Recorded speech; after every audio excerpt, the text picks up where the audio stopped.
फियलेस fog एक सम्माननीय घर में रहते थे। यह लंदन के सेविल रो नंबर 7 पर स्थित था। श्री फॉग आदतों और सटीकता के व्यक्ति थे। उनके अतीत के बारे में कम ज्ञात था। वे रिफॉर्म क्लब के सदस्य थे। वे प्रतीत होता था कि हर दिन एक ही समय पर वहां आते थे।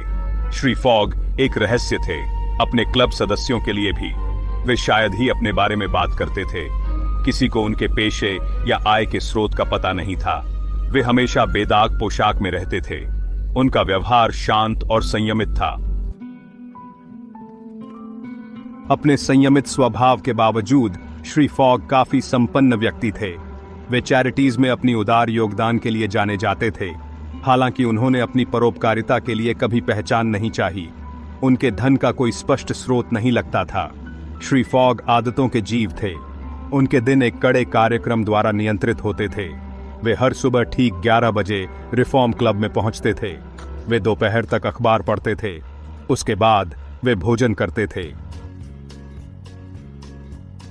दोपहर के भोजन के बाद श्री फॉग व्हिस्ट खेल में लगे रहते थे। व्हिस्ट एक कार्ड गेम था जिसे वे असाधारण कौशल के साथ खेलते थे। वे रात के खाने तक खेलते रहते थे।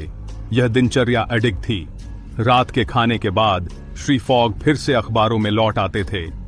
वे व्हिस्ट के एक और दौर के लिए कार्ड रूम में चले जाते थे। अंत में मध्य रात्रि पर वे रात के लिए विश्राम लेते थे।